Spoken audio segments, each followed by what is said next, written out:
Hi everyone. Like I mentioned in our introduction, the first part of this video is going to be walking through the different examples of how OneNote can be used. And I'm going to walk you through a little bit through my progression, my experience in using OneNote in my classroom, from using a standard OneNote notebook to OneNote Classroom and Class Notebook. And I have been using OneNote now for a couple years and have really fallen in love with it as my own organization tool, as well as using it for my classroom. And so I'm going to show you one of my old notebooks. This is a notebook back from last year before I used OneNote Class Notebook. And OneNote is not so much like file folders in your computer, but it is like a notebook. Think back to the 3-ring binder from middle school and high school. It's a notebook that has folders, and what you'll see up here is file dividers, right? Sections, and then pages within a section. Okay, so again, I like to think about it more about like that 3-ring binder versus file folders on a computer. So this was a notebook that I had created last year for my B-block geometry class. And I've organized things differently every year depending on what my curriculum is and depending on what I've learned from previous years. It definitely takes a little bit of time to figure out how do I want to structure my notebooks so that it makes sense for my students. And I often also ask them, like, where does it make sense for me to put this so it's easy access and it's understandable for you guys. So what you'll see here is I have chapter. This is how I did it last year. I have chapter notes across the top. That worked for me because I have these chapter note sheets that I would go through, and you'll see here. So it's all the note sheets. And how this worked in my previous years was when I took notes in class. Anything that I originally would have written on the chalkboard or the whiteboard, we wrote on here. So it was organized by chapters. I had a final exam review section. The thing that students probably most accessed on their own were these homework solutions. And so this, I had organized all my homework solutions together in one section, which was based on student feedback. So how did I use it in class and how did students use it outside of class? So for this OneNote notebook, like I said, when we were about to go through notes, talking through concepts in class, I would write my notes right on here. And here's the benefit of that. So before, I would write my notes and do my practice problems on the board, and then I would erase, either because I ran out of space or it was the end of class. And all of that work that we did together as a class would go away. So in this, all of it's saved. It's saved automatically. And actually, the students would have access pretty much simultaneously to that OneNote notebook. And I'm going to show you real quick what the students would see on their end. And so I would just put a link to this shared notebook on my class website, so students would be able to access it whenever they need. So let's say they missed class when I was talking about chapter 3, and they missed a couple examples. Literally everything I wrote in class would be available here for those students, with the colors and the different theorems and ideas, and that was a really great resource. Also, because all of my homework solutions were here, automatically students would have access to everything they need right here in the OneNote notebook. Before OneNote, I used to write everything out by hand, scan it, upload it to my class website. Very tedious, lots of extra work, and this was just an access for my students immediately. And they really would come to this resource often. A lot of people ask me how I'm able to implement the flipped classroom model in my classroom. And honestly, it would not be possible without OneNote.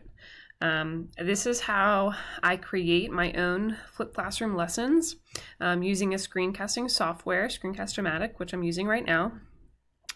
But having the ability to create the screencast with OneNote as my tool for organizing notes, describing notes, and writing notes with the Microsoft Surface and the pen has really been life-changing for my classroom. So what I'll do is for a video is I will kind of plan out what the lesson's going to be and use the notes. Usually I give students these notes ahead of time so that they may use them as they're studying along as well. And then I walk through and I teach the lesson always it's usually between 10 to 12 minutes using this resource. So having the ability to write in my notes and describe different ideas while screencasting has really been revolutionary for my class. So you'll see here I was able to go through a bunch of examples for 45, 45, 90, and 30, 60, 90 triangles. And maybe for other subjects, creating flipped lessons using PowerPoints or Office Mix would be possible. But for me as a math teacher, I just kept saying, unless I have a resource where I can write notes by hand and that it's legible, as you can see, it looks like this all the time. Obviously I got a little bit better at it, but most of the time that's what I can use. And so that was really key and essential to having this flipped classroom model even be possible. And then the models get put into a screencast, and then I use other resources for those, but without the fundamental idea of being able to write notes like this, draw pictures, and point my students to particular ideas, that would not be possible without OneNote. So that's what I've used to implement the flipped classroom model in my classroom. What you're about to see and hear is Kelly Toman, one of our veteran teachers here at Holy Child. She's going to talk about how she uses OneNote. She's been a OneNote user for a while now, but one specific way she uses OneNote is to audio record explanations of particular problems. Sometimes just seeing the solution written out isn't enough for students, so she takes the next step to create an audio recording of an explanation of a written out solution. In the classroom. One of the easiest ways that I've used it, and also a really beneficial way, is to record explanations for problems as I work them and then post them for students to view outside of class. This would alleviate the problems of coming into class after having done homework, some of the class needing no assistance and some of the class needing extensive assistance. So what I could do is just post the problem answers as well as my explanation. Students could watch me work through the problem and in real clear detail, step by step, go through the problem. It helped the students who needed that extra support without taking away time from the classroom. So what happens on this little video after this, you'll see me kind of go through a problem. Thank you.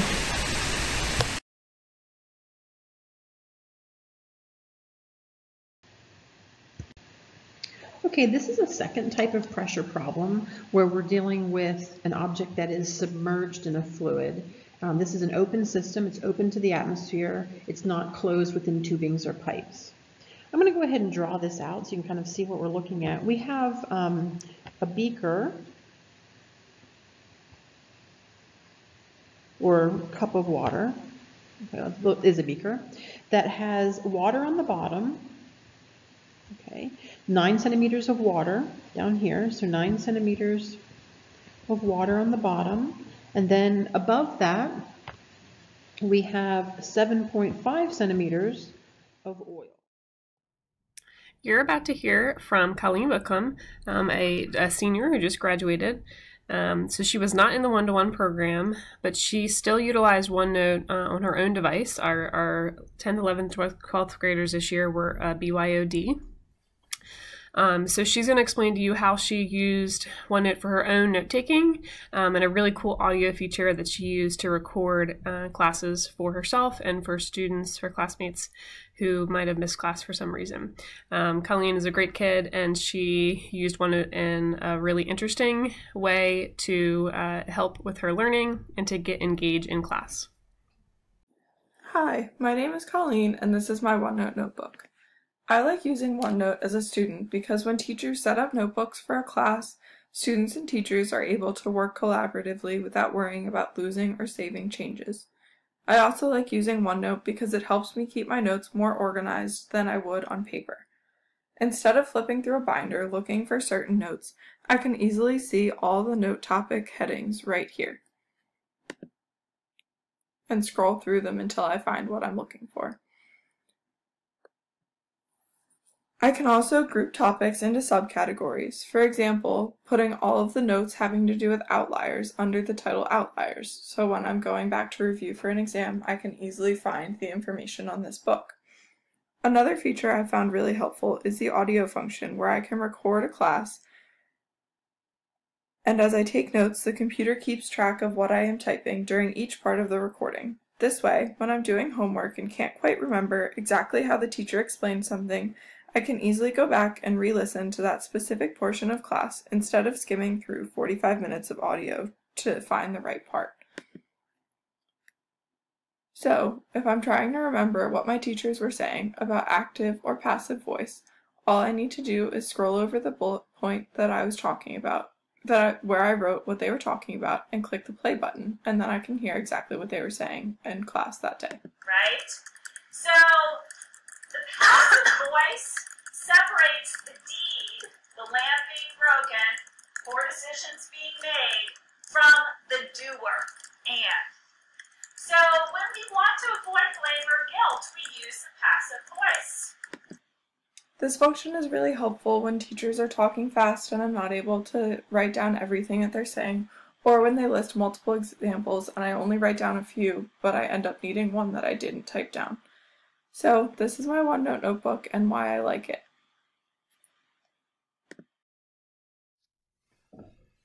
OneNote notebooks have a lot of other benefits and options as a teacher and as a professional outside of classroom use. I use OneNote notebooks to keep my life organized and to keep myself organized. And actually, since I've been doing this, I have trouble keeping track of paper. So as much as possible, everything that I get, whether electronically or in a hard copy, I try and plop into one of my OneNote notebooks to keep myself organized. So I use, one way I use OneNote notebooks is for meeting notes. So whether it be a planning meeting or a committee meeting for mission effectiveness, meetings about our learning management system, department meetings.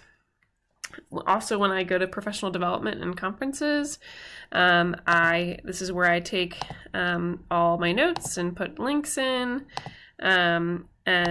and different options for that. Faculty meetings and information. I can either type it in like I did most of it, or this was a meeting where I went ahead and did written notes, which was helpful. And lots of other options. Like I said, conferences. I go to grade level meetings and other options. So meeting notes is one way that I use OneNote notebooks. I use it to collaborate with our other instructional technology specialists on planning of different events and different things. We used it for our week-long tech camp last year, and actually that was helpful. Our outside presenter, we put our agendas in here and shared a class notebook with them. And lastly, for grad school, I would create a notebook for each of these, and I would go through. This is where I would do a lot of my reading, put a lot of the agendas, and I would do a lot of my annotating for different ideas, highlighting to organize myself in terms of reading and note-taking. I also use it for committee meetings. This was a notebook that I shared with our entire tech committee. So I've got agendas and minutes, places for collaboration and feedback, a place to store technology plans and standards, so that everybody had access and could collaborate if necessary. Okay, so outside of the classroom, I have found OneNote to be a great resource for keeping myself straight, for compiling resources and information. I definitely use it when I create our schedule here at the school and keep track of registrar things. And at this point in my life, I'm not sure what I would do without OneNote notebooks. It's also helpful. There's OneNote apps, so I can access it from my smartphone. And other resources like that. I've definitely found a benefit to keeping myself as a professional, as an educator, organized and engaged with all of the things that we have to keep track of.